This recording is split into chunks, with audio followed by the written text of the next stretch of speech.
جو لوگ اپنا مال رات اور دن اور پوشیدہ اور ظاہر اللہ کی راہ میں خرچ کرتے ہیں، ان کا صلہ ان کے پروردگار کے پاس ہے، اور ان کو قیامت کے دن نہ کسی طرح کا خوف ہوگا اور نہ وہ غمگین ہوں گے۔ جو لوگ سود کھاتے ہیں وہ اپنی قبروں سے اس طرح حواس باختہ اٹھیں گے جیسے کسی کو جن نے لپٹ کر دیوانہ بنا دیا ہو۔ یہ اس لیے کہ وہ کہتے ہیں کہ سودا بیچنا بھی تو نفع کے لحاظ سے ویسا ہی ہے جسے سود لینا، حالانکہ سودے کو اللہ نے حلال کیا ہے اور سود کو حرام۔ تو جس شخص کے پاس اللہ کی نصیحت پہنچی اور وہ سود لینے سے باز آ گیا تو جو پہلے ہو چکا وہ اس کا، اور قیامت میں اس کا معاملہ اللہ کے سپرد، اور جو پھر لینے لگا تو ایسے لوگ دوزخی ہیں کہ ہمیشہ دوزخ میں جلتے رہیں گے۔ اللہ سود کو نابود یعنی بے برکت کرتا ہے اور خیرات کی برکت کو بڑھاتا ہے، اور اللہ کسی ناشکر گناہگار کو دوست نہیں رکھتا۔ جو لوگ ایمان لائے اور نیک عمل کرتے اور نماز پڑھتے اور زکوٰۃ دیتے ہیں، ان کو ان کے کاموں کا صلہ اللہ کے ہاں ملے گا، اور قیامت کے دن ان کو نہ کچھ خوف ہوگا اور نہ وہ غمناک ہوں گے۔ مومنو، اللہ سے ڈرو، اور اگر ایمان رکھتے ہو تو جتنا سود باقی رہ گیا ہے اس کو چھوڑ دو۔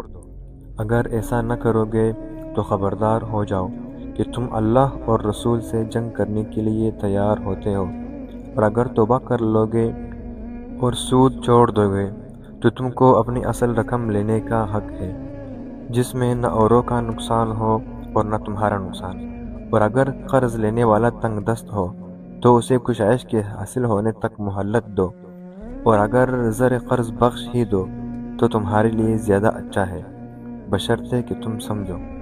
اور اس دن سے ڈرو جب کہ تم اللہ کے حضور میں لوٹ کر جاؤ گے، اور ہر شخص اپنے اعمال کا پورا بدلہ پائے گا، اور کسی کو کچھ نقصان نہ ہوگا۔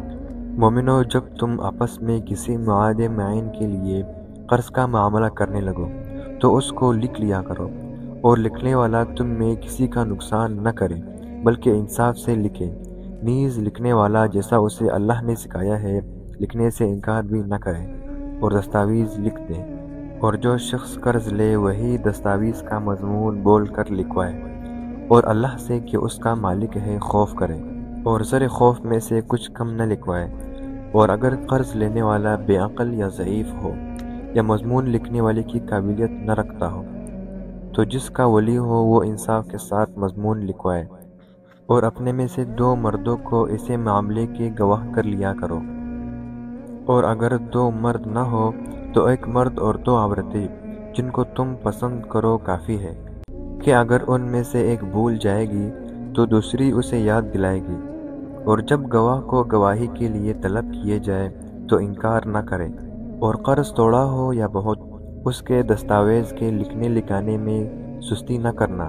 یہ بات اللہ کے نزدیک نہایت قرین انصاف ہے، اور شہادت کے لیے بھی یہ بہت درست طریقہ ہے۔ اس سے تمہیں کسی طرح کا شک و شبہ بھی نہیں پڑے گا۔ ہاں، اگر سودا دست بدست ہو جو تم آپس میں لیتے دیتے ہو تو اگر ایسا معاملہ کی دستاویز نہ لکھو تو تم پر کچھ گناہ نہیں، اور جب خرید و فروخت کیا کرو تو بھی گواہ کر لیا کرو، اور کاتب دستاویز اور گواہ معاملہ کرنے والا کا کسی طرح کا نقصان نہ کرے، اور تم لوگ ایسا کرو تو یہ تمہارے لیے گناہ کی بات ہے۔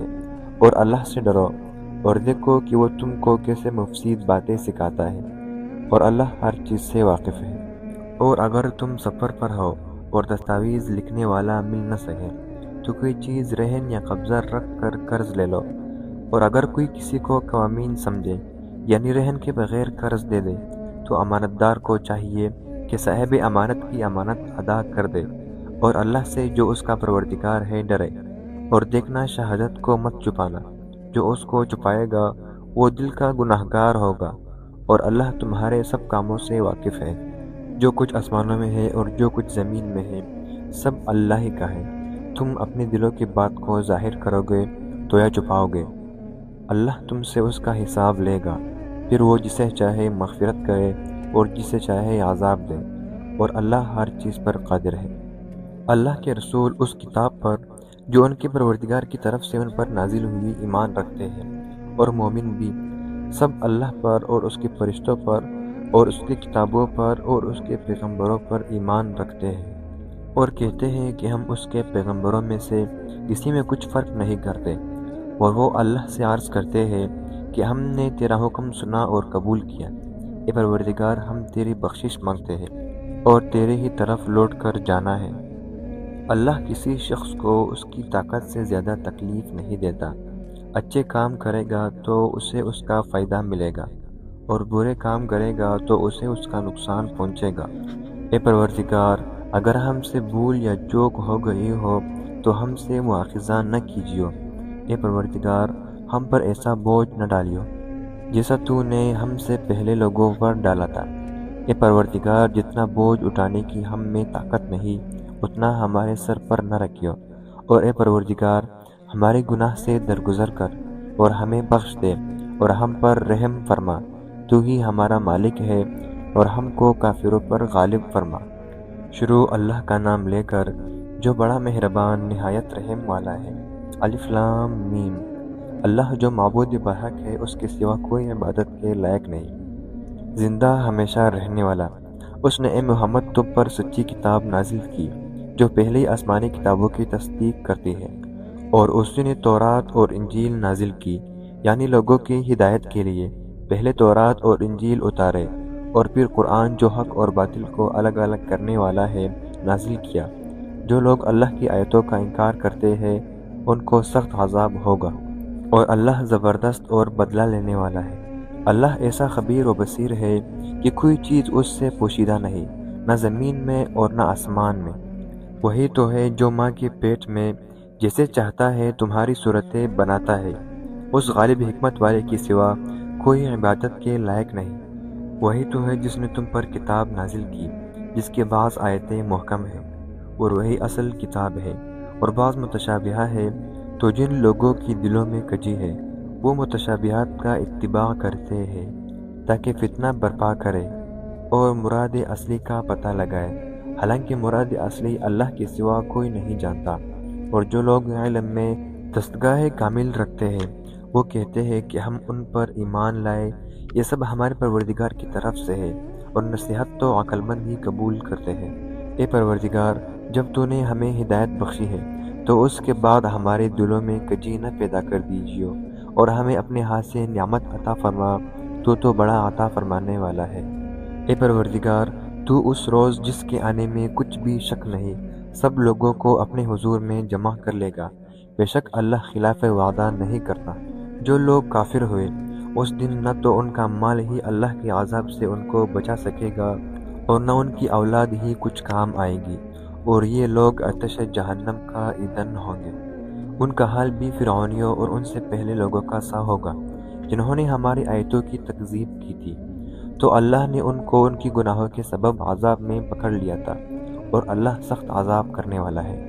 اے پیغمبر، کافروں سے کہہ دو کہ تم دنیا میں بھی عن قریب مغلوب ہو جاؤ گے اور آخرت میں جہنم کی طرف ہانکے جاؤ گے، اور وہ بری جگہ ہے۔ تمہارے لیے دو گروہوں میں جو جنگ بدر کے دن آپس میں بھڑ گئے اللہ کی قدرت کی عظیم نشانی تھی۔ ایک گروہ تو مسلمانوں کا تھا، وہ اللہ کی راہ میں لڑ رہا تھا، اور دوسرا گروہ وہ کافروں کا تھا، اور ان کو اپنی آنکھوں سے اپنے سے دگنا مشاہدہ کر رہا تھا۔ اور اللہ اپنی نصرت سے جس کو چاہتا ہے مدد دیتا ہے۔ جو اہل بصارت ہے ان کے لیے اس واقعے میں بڑی عبرت ہے۔ لوگوں کو ان کی خواہشوں کی چیزیں یعنی عورتیں اور بیٹے اور سونے اور چاندی کے بڑے بڑے ڈھیر اور نشان لگے ہوئے گھوڑے اور مویشی اور کھیتی بڑی زینت دار معلوم ہوتی ہیں، مگر یہ سب دنیا ہی کی زندگی کے سامان ہیں، اور اللہ کے پاس بہت اچھا ٹھکانہ ہے۔ اے پیغمبر، ان سے کہو کہ بھلا میں تم کو ایسی چیز بتاؤں جو ان چیزوں سے کہیں اچھی ہو تو سنو۔ جو لوگ پرہیزگار ہیں ان کے لیے اللہ کے ہاں باغات بہشت ہے جن کے نیچے نہریں بہہ رہی ہیں، ان میں وہ ہمیشہ رہیں گے، اور پاکیزہ عورتیں ہیں، اور سب سے بڑھ کر اللہ کی خوشنودی، اور اللہ اپنے نیک بندوں کو دیکھ رہا ہے جو اللہ سے التجا کرتے ہیں کہ اے پروردگار، ہم ایمان لے آئے سو ہم کو ہمارے گناہ معاف فرما اور دوزخ کی عذاب سے محفوظ رکھ۔ یہ وہ لوگ ہیں جو مشکلات میں صبر کرتے ہیں اور سچ بولتے اور عبادت میں لگے رہتے ہیں، اور اللہ کی راہ میں خرچ کرتے ہیں، اور اوقات سحر میں اپنے گناہوں کی معافی مانگتے ہیں۔ اللہ تو اس بات کی گواہی دیتا ہے کہ اس کے سوا کوئی معبود نہیں، اور فرشتے اور علم والے لوگ جو انصاف پر قائم ہیں وہ بھی گواہی دیتے ہیں کہ اس غالب حکمت والے کے سوا کوئی عبادت کے لائق نہیں۔ دین تو اللہ کے نزدیک اسلام ہے، اور اہل کتاب نے جو اس دین سے اختلاف کیا تو علم حاصل ہونے کے بعد آپس کی ضد سے کیا، اور جو شخص اللہ کی آیتوں کو نہ مانے تو اللہ جلد حساب لینے والا اور سزا دینے والا ہے۔ اے پیغمبر، اگر یہ لوگ تم سے جھگڑنے لگے تو کہنا کہ میں اور میرے پیرو تو اللہ کے فرما بردار ہو چکے، اور اہل کتاب اور ان پڑھ لوگوں سے کہو کہ کیا تم بھی اللہ کے فرما بردار بنتے اور اسلام لاتے ہو؟ اگر یہ لوگ اسلام لے آئے تو بے شک ہدایت پالے، اور اگر تمہارے کہا نہ مانے تو تمہارا کام صرف پیغام کا پہنچا دینا ہے، اور اللہ اپنے بندوں کو دیکھ رہا ہے۔